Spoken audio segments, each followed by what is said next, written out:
belum bisa mencapai standar yang ditetapkan dalam konvensi atau rekomendasi akan diberikan pertimbangan khusus, bukan berarti kemudian dihilangkan, enggak, tapi dia akan diminta secara progresif, secara bertahap gitu ya, melakukan perbaikan-perbaikan sampai mereka bisa mencapai standar yang memang ditetapkan di dalam konvensi ataupun rekomendasi ILO. Nah, ini juga tadi yang saya katakan, kalau ada ratifikasi dari negara anggota, maka ini akan lebih memperkuat lagi komitmen formal untuk terikat dengan ketentuan-ketentuan konvensi atau menurut hukum internasional tadi. Dan dia bersedia untuk melibatkan pengaruh atau kontrol internasional atas pelaksanaan konvensi. Jadi misalnya kalau tadi negara anggota sudah meratifikasinya, nanti ILO akan melakukan review apakah negara ini sudah melakukan ini sesuai dengan perjanjian internasional atau konvensi tadi.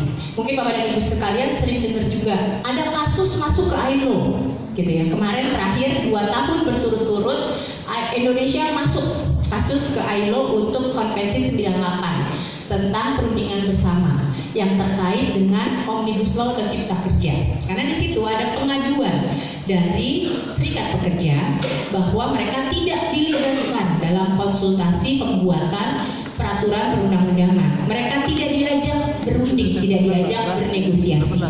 Masuklah kasusnya ke ILO. Oleh ILO pemerintah yang ditanya, pemerintah yang akan disidang ditanya, dan pemerintah yang harus memberikan penjelasan kenapa hal tersebut terjadi.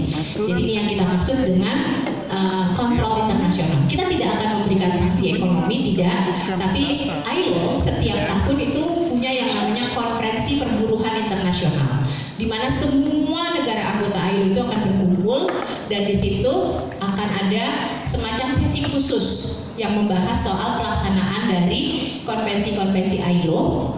Biasanya akan ada 25 negara anggota yang dipanggil karena dianggap ada pelanggaran yang serius gitu ya. Jadi itu cukup agak merepotkan bisa dibilang gitu ya kalau sampai negara kita dipanggil di situ. Karena tadi kita harus berhadapan dengan negara-negara yang lain menjelaskan apa sebenarnya yang terjadi. Oke. Sedikit juga ini soal bagaimana kemudian konvensi internasional ini digunakan. Yang pertama biasanya oleh pemerintah, dia akan dijadikan sebagai model gitu ya, atau target-target hukum ketenagakerjaan. Jadi nanti kalau kita bicara konvensi 8798 tentang kebebasan berserikat, biasanya pemerintah akan menyusun hukum nasionalnya sejalan dengan konvensi tersebut, atau sebagai panduan kebijakan sosial saja. Ada juga hal lainnya gitu ya, kalau negara-negaranya cukup menganut sistem dualis misalnya, mereka juga akan menggunakan ini sebagai sumber hukum pada tingkat domestik atau peradilan atau pengadilan. Jadi bisa melihat pada hukum internasional yang sudah diratifikasi ataupun belum diratifikasi. Atau perusahaan-perusahaan biasanya juga menerapkan ini dalam CSR-nya atau tanggung jawab sosial mereka. Atau mungkin dalam perjanjian-perjanjian internasional. Ini yang saat ini paling banyak digunakan. Kalau kita punya bilateral agreement, free trade agreement, biasanya akan ada klausul ketenagakerjaan dan biasanya akan merujuk kepada konvensi mendasar ILO, di mana biasanya para negara terikat harus menjalankan konvensi-konvensi internasional tadi, gitu ya. Atau mungkin kalau oleh LSM atau organisasi internasional atau serikat pekerja, ini biasanya juga digunakan untuk memberikan pressure misalnya kepada pemerintah kalau dia melihat bahwa hukum nasionalnya belum ada atau belum sejalan dengan standar ketenagakerjaan internasional tadi. Ini hanya beberapa contoh saja di beberapa negara yang memang cukup memberikan kebebasan gitu ya untuk para hakimnya dalam menetapkan keputusan, mengambil rujukan dan hukum internasional itu bisa dijadikan juga. Misalnya dalam hal menafsirkan konstitusi gitu. Kemarin kita lihat mungkin putusan MK nomor 168, ada yang sudah baca belum? Ada yang menarik di situ soal jaminan sosial, MK merujuk misalnya kepada konvensi ILO nomor 102 tentang jaminan sosial gitu ya. Walaupun Indonesia belum meratifikasi itu, tapi MK sudah mengajukan itu sebagai rujukan karena mungkin melihat di Indonesia ini belum ada aturannya, jadi dia melihat ke sana gitu. Kemudian mungkin untuk tadi ya panduan untuk menafsirkan hukum domestik. Kalau misalnya hukum domestiknya itu ternyata agak ambigu atau mungkin agak kurang gitu ya, nah itu biasanya bisa juga digunakan. Ini hanya contoh-contoh saja negara-negara yang putusan pengadilannya merujuk kepada konvensi-konvensi ILO tadi. Atau mungkin kalau dalam keputusan industrial atau perjanjian bersama itu nggak di tingkat perusahaan, tapi mungkin nggak di tingkat negara atau pengadilan, tapi di tingkat perusahaan. Ada juga banyak perusahaan kemudian yang merujuk kepada ini, atau mungkin pengadilannya ketika punya kasus hubungan industrial dia juga merujuk kepada perjanjian-perjanjian internasional atau konvensinya, atau penafsiran kontrak kerja, karena banyak mungkin kontrak kerja yang di undang-undang nggak diatur, di dalam perjanjian kerja atau kontrak kerjanya juga agak penafsirannya agak luas gitu ya. Jadi untuk kemudian memberikan interpretasi yang sama kepada para pihak, dipakailah konvensi-konvensi internasional ini. Ya, atau tadi pelaksanaan kebijakan judisial lainnya. Ini juga banyak dipakai sebenarnya. Oke, ini saya skip saja soal kegiatan pengawasannya. Kita akan masuk satu persatu tentang prinsip dan hak mendasar ini yang mencakup tadi saya katakan 5 isu utama yang harus ada di setiap tempat kerja. Dan sebenarnya yang menarik dari konvensi mendasar ini adalah sudah ada kesepakatan di tahun 1998 di semua negara-negara anggota ILO bahwa baik suatu negara meratifikasi atau tidak meratifikasi konvensi ILO, semua negara anggota ILO wajib melaksanakan urusan-urusan atau isu-isu yang ada di dalam konvensi mendasar ini. Jadi ini sebenarnya secara otomatis berlaku untuk semua negara anggota ILO.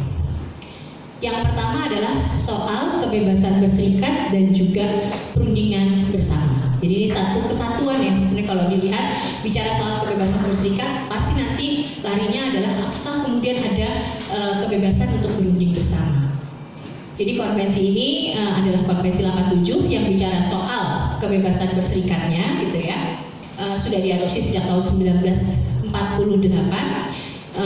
Sudah cukup banyak juga negara anggota ILO yang meratifikasi.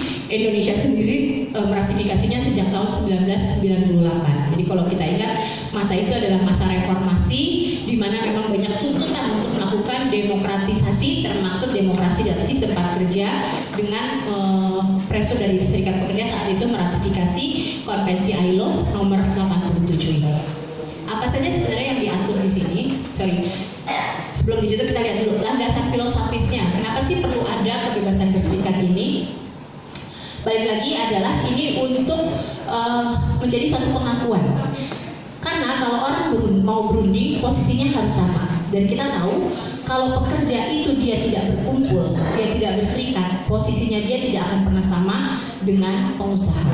Makanya kalau dia membentuk serikat, yang diharapkan adalah dia akan mempunyai posisi tawar yang sama, setara dengan pengusaha, sehingga bisa melakukan perundingan secara lebih adil juga.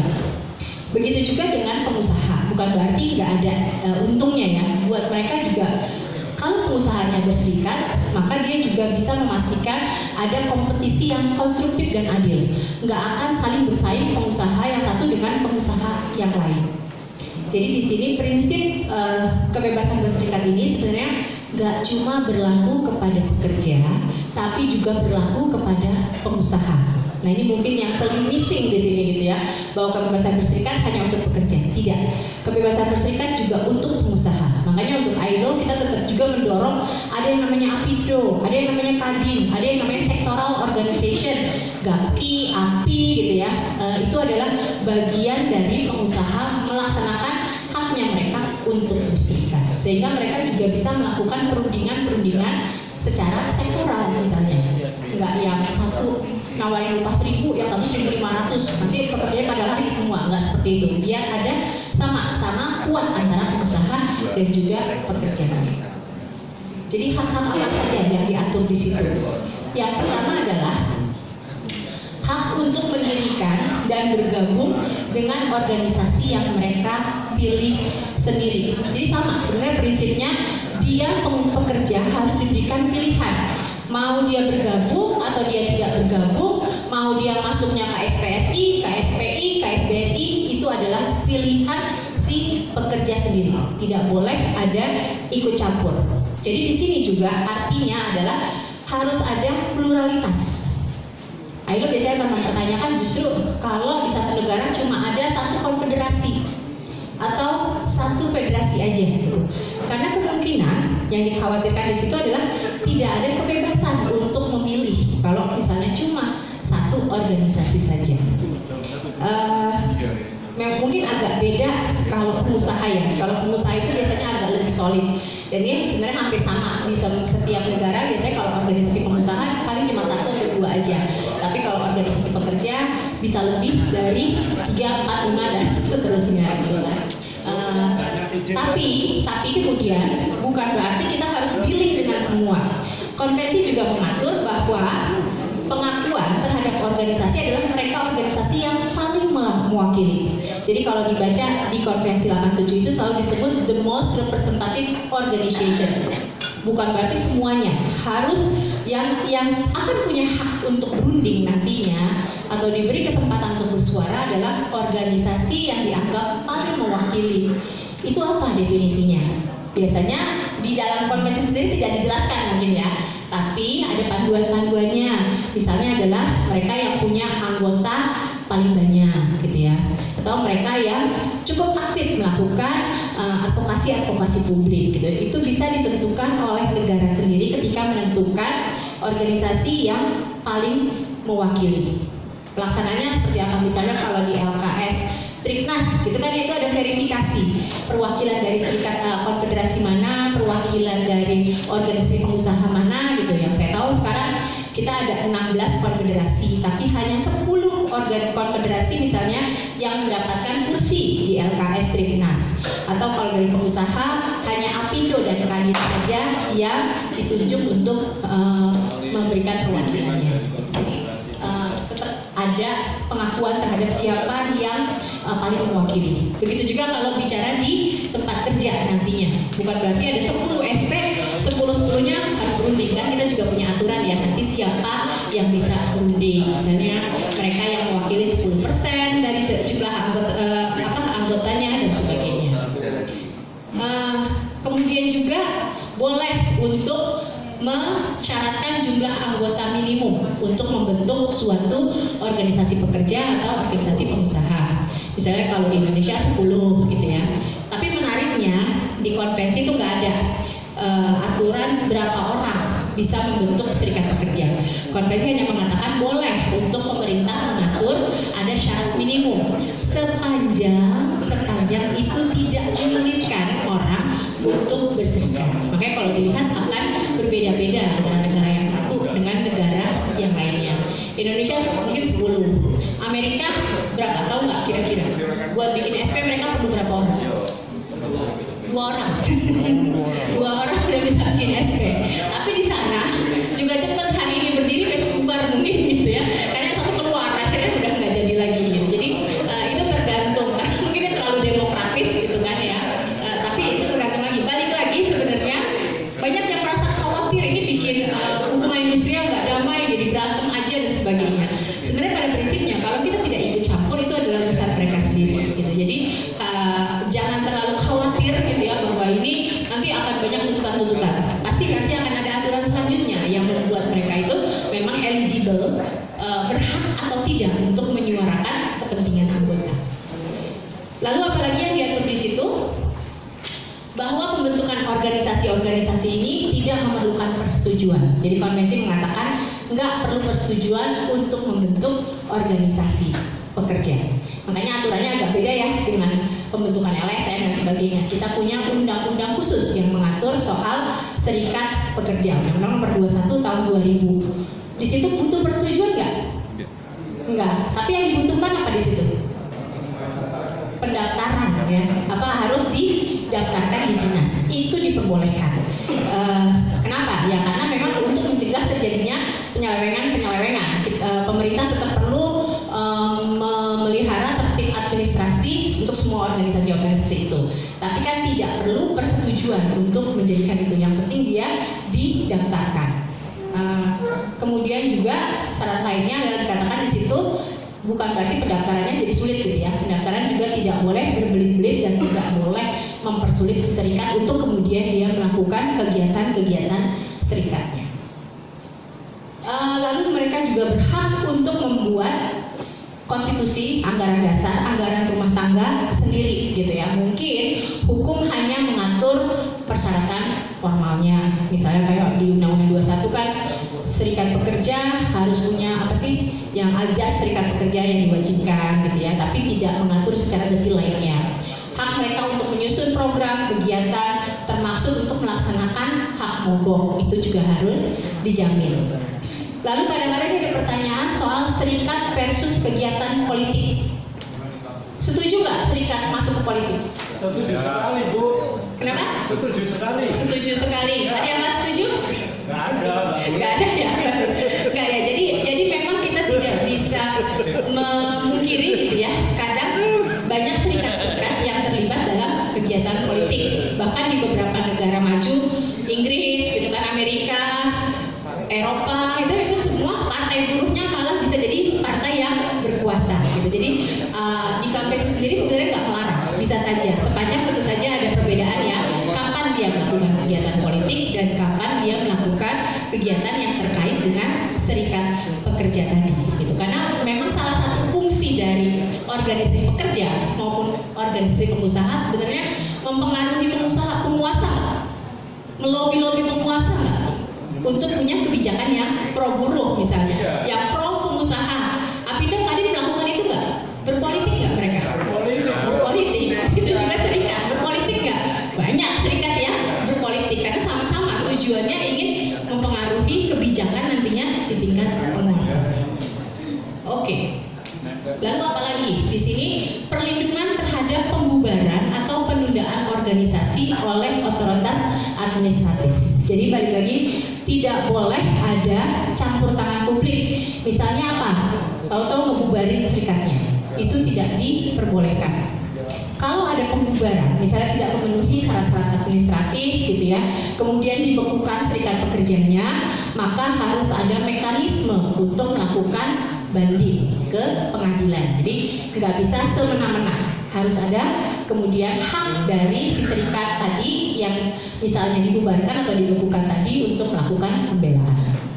Lalu juga hak untuk mendirikan federasi atau konfederasi atau afiliasi dengan organisasi internasional.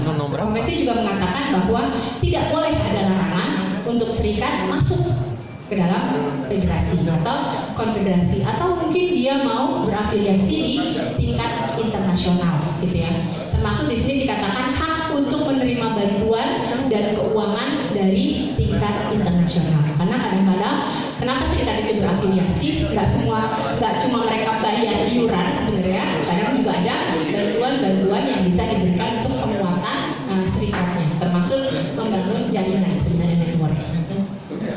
Oke, cukup jelas ya di sini. Kita lanjut aja karena banyak sekali sebenarnya.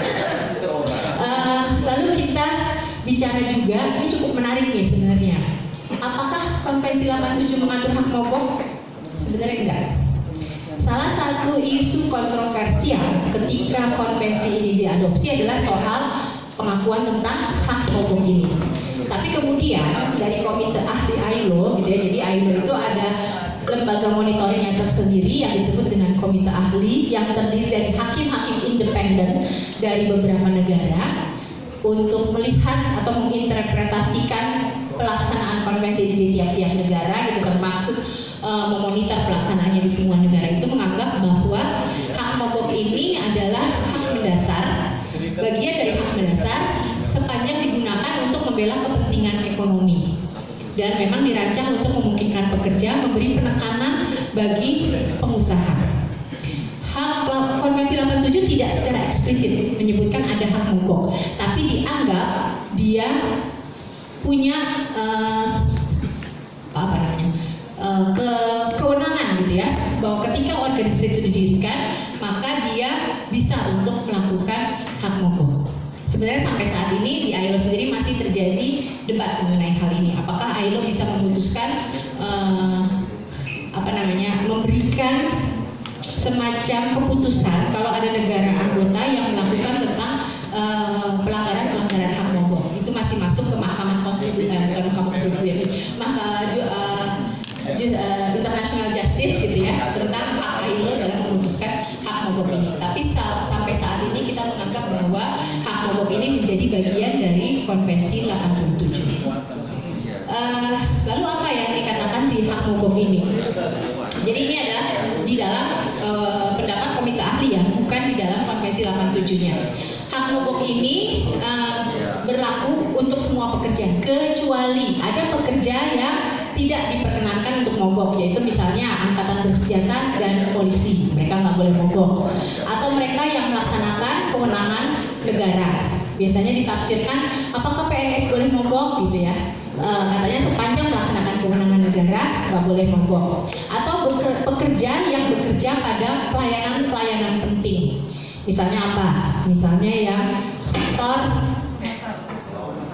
rumah sakit, kesehatan, perhubungan, transportasi gitu ya. Selama itu memang menyangkut kebutuhan orang banyak. Atau ketika terjadi kondisi darurat nasional akut, di mana misalnya semua fungsi kemasyarakatan terhenti. Misalnya kemarin waktu COVID ya, hampir semua fungsi kemasyarakatan terhenti. Itu sebenarnya dilarang tuh buat melakukan mogok. Atau kalau kita biasanya adanya lebih banyaknya demonstrasi ya. Hanya diperpanjang bila situasi yang ada terus berlanjut. Lalu pembatasan prosedural sesuai hukum dapat diterima bila tidak menimbulkan pembatasan substansial terhadap hak mogok. Jadi boleh ada aturan-aturan yang mengatur bagaimana pemogokan itu dilakukan, tapi sepanjang dia tidak akan membatasi hak mogoknya sendiri. Misalnya apa? Kewajiban untuk memberitahukan si pengusaha ada gitu yang sama ya dengan hukum kita, itu boleh. Atau dia tidak boleh melakukan pemogokan kalau misalnya masih berjalan mediasi atau arbitrasenya gitu. Tapi ada jangka waktunya juga gitu yang harus memang dihormati. Lalu misalnya kalau mau melakukan pemogokan ada voting dulu. Nah, itu harus dijalankan secara rahasia, misalnya seperti itu. Jadi aturan-aturan seperti itu masih diperbolehkan. Ya. Itu kira-kira intisari dari Konvensi 87 gitu ya.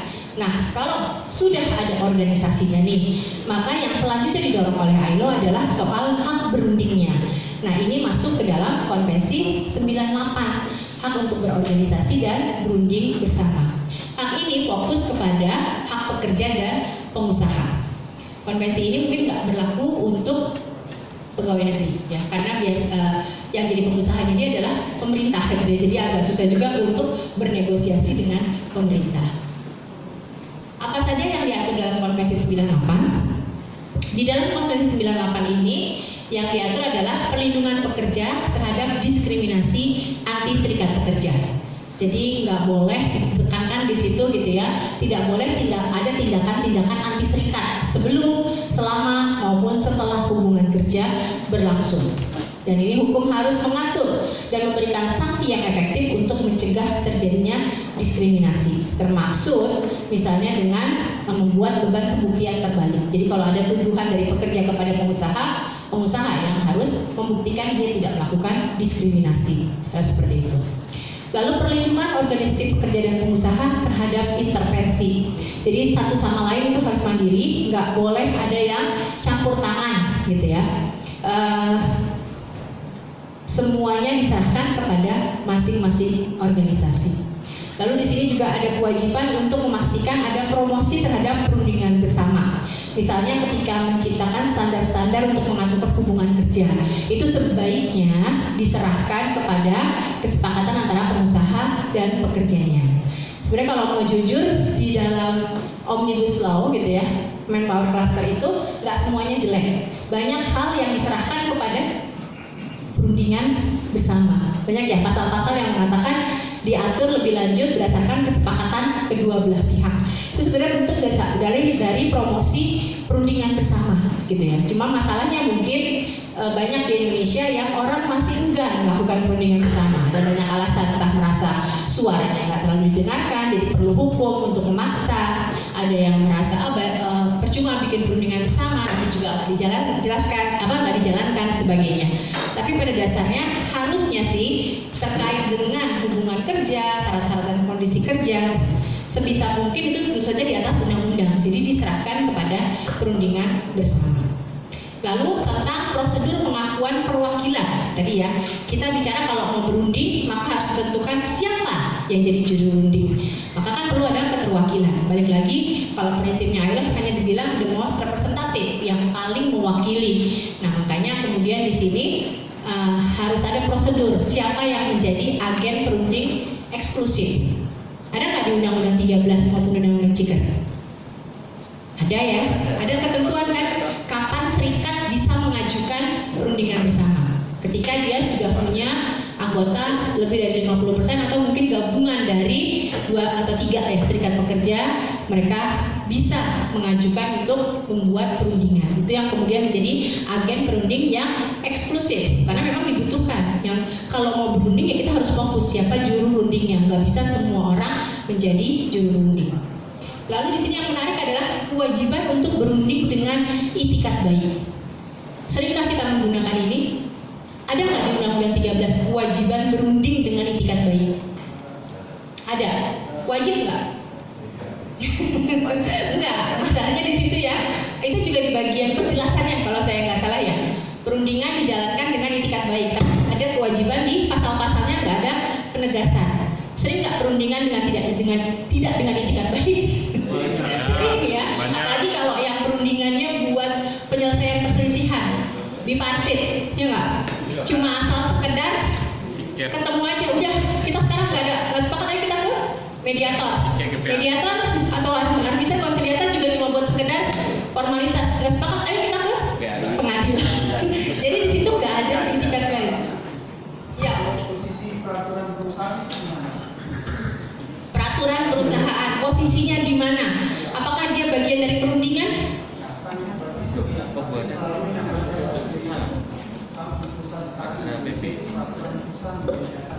Iya.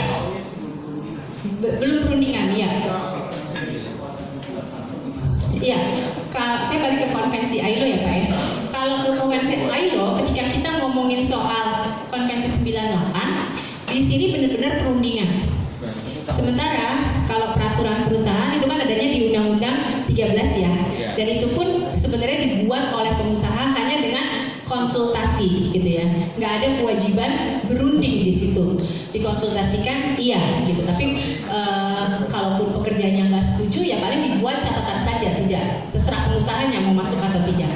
Sebenarnya kalau mau mengikuti konvensi 98 itu belum masuk yang namanya perundingan bersama tadi. Tapi tentu saja hukum di negara kita tetap menganggap itu sebagai salah satu bagian dari perjanjian, bukan perjanjian sih ya, aturan sebenarnya gitu ya. Karena kan biasanya kalau punya peraturan perusahaan dia nggak punya PKB gitu ya, karena yang akan lebih tinggi kan PKB-nya gitu. Jadi peraturan perusahaan itu sebenarnya itu peralihan saja. Kadang jadi berlaku. Terus. Harusnya kan peraturan perusahaan dilakukan perundingan buat. Betul. Iya. Itu kan berarti Betul. Kalau kayak gitu ada nggak sih itu itikat baik sebenarnya? Nah ini beberapa negara kemudian mewajibkan dalam undang-undangnya ya tentang itikat baik. Dan kalau ada indikasi atau terbukti tidak melakukan itikat baik, dia bisa dihukum.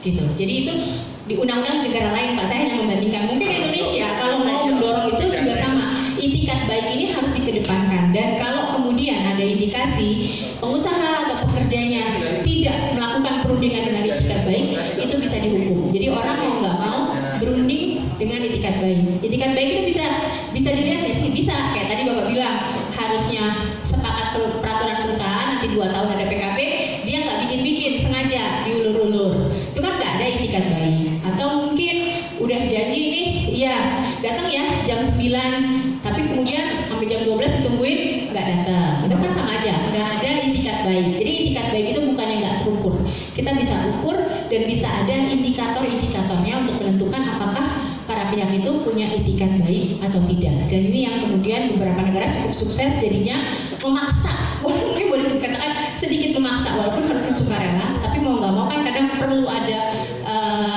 lingkungan pendukungnya gitu ya untuk orang mau ke situ gitu. Jadi ini juga penting sebenarnya diingat, apakah kita sudah melakukan itikat baik atau tidak. Sering kan ya itikat baik dijadikan dasar juga untuk pertimbangan hakim gitu kan, ada itikat baik atau tidak. Jadi hakim juga bisa menilai sebenarnya apakah terjadi itikat baik atau tidak. Oke, cukup dulu ya segitu. Cukup panjang, saya hanya sedikit-sedikit saja nih. Tapi tentu saja kalau nanti ada pertanyaan lebih lanjut atau ingin tahu lebih lanjut, banyak materi-materi di ILO, di website ILO yang bisa kita lihat. Masuk ke isu berikutnya, ini tentang penghapusan kerja paksa. Ini juga cukup menarik ya, walaupun tadi saya katakan kerja paksa itu biasanya masuknya ke ranah pidana gitu ya. Tapi bukan berarti nanti dalam review kasus Bapak dan Ibu sekalian mungkin melihat ada indikasi-indikasi kerja paksa juga. Jadi kalau ILO itu ada 2 konvensinya juga, yaitu konvensi nomor 29 dan konvensi nomor 105.